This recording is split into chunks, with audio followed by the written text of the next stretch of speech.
Hey, it's Joe AMoia, founder and creator of GPSforlove.com. You ever been in a relationship where you're with a guy and you ultimately realize that he wasn't what you were looking for? And there was a part of you that wished that you never fell in love with him in the first place. Well, if so, I want you to pay close attention because I've got a great video for you.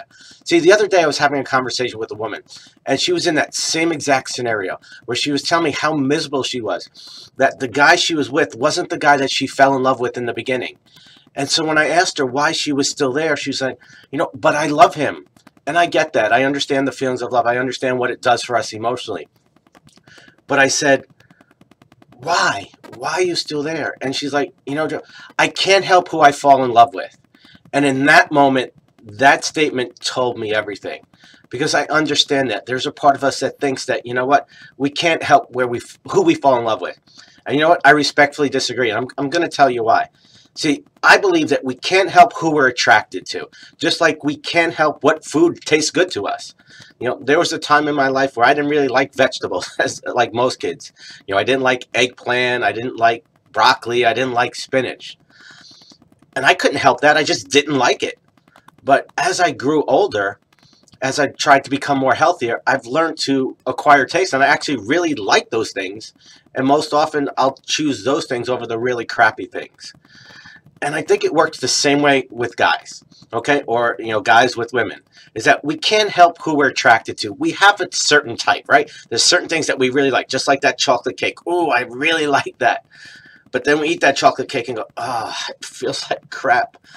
Well, it kind of works the same way with guys in relationships, right? Oh, I really like that guy. He's so attractive. The chemistry is amazing. This is the one. And then 3 months, 6 months, 3 years, 3 decades down the road, we're going, why did I pick that? Oh, it makes me sick. So I believe you can't help who you're attracted to, but you can help who you fall in love with. So let me give you an example.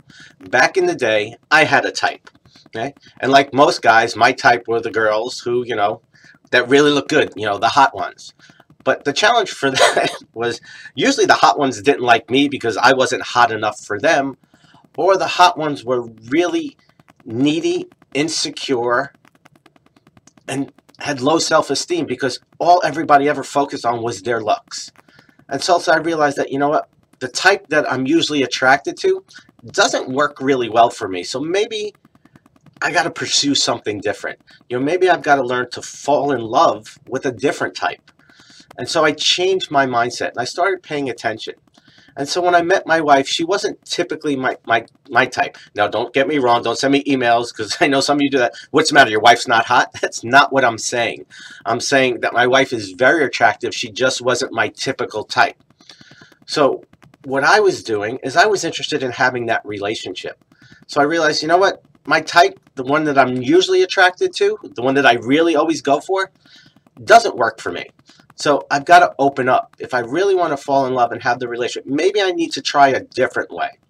And that was really my mindset at the time, is that way wasn't working. Let me try a different way.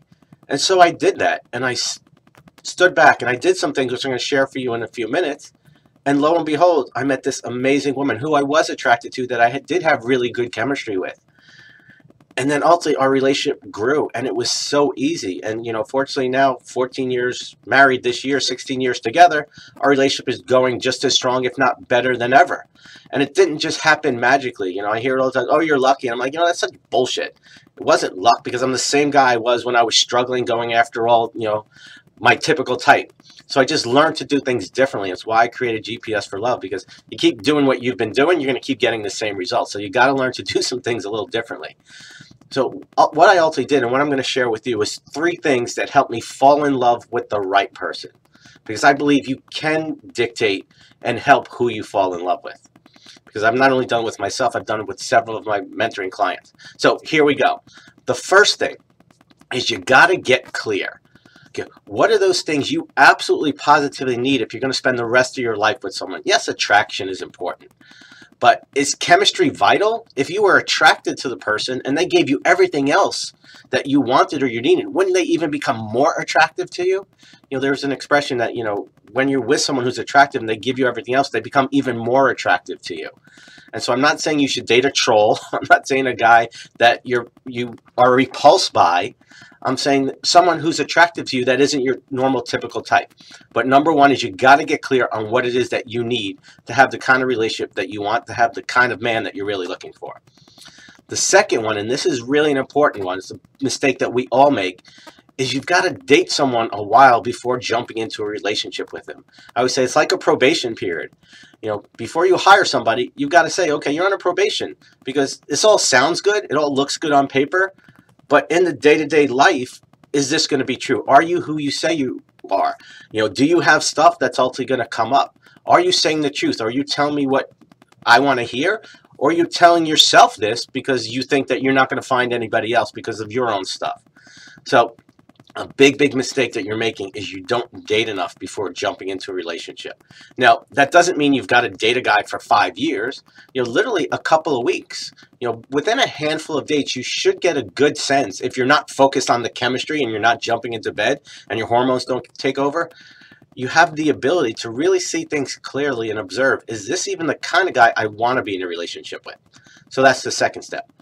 Now, the third step, and this is vital, because once you get through that probation period and you think everything's okay, you want to observe how your relationship works. And the biggest indicator is if you are with the right guy, and this is the right guy to fall in love with, is if your needs are consistently being met. And there's a real simple way to know that. You simply check in with your emotions. If you're consistently frustrated, upset, sad, angry, depressed, or resentful towards that guy, then guess what? He ain't the right guy for you. So you can say how much you love him, but those emotions that you experience are signs from your unconscious mind that your needs aren't being met and you're not being happy. Now, the key word there is consistent, because there are going to be days, there are going to be moments where he pisses you off. There are going to be days where he screws up. But in a healthy relationship, you're able to communicate, you're able to get back on the same page and resolve whatever those issues are. So the purpose of today was to help you realize that you can help who you fall in love with. But that comes to you. There's no universal forces that say you have to do this or you have to. It's your life. You get to choose. I always say that your life is simply the reflection of the choices you make or the choices you don't make. So if you choose to go after your type and you wind up miserable and in love with guys who don't return the love, that's not their fault. And also, if you choose not to go after the good guys because they're not hot enough, then you know what? You got to look in the mirror there as well. So I'd love to hear from you. What's your experience? You know, do you feel that you can help who you fall in love with? Do you feel you can't? You know, what's your experience? As always, put it down below, because I'd love to hear from you. And by you sharing, it also helps the other members of the community who are in the same place. It is an honor and privilege to be with you. I'll see you next time. Much love.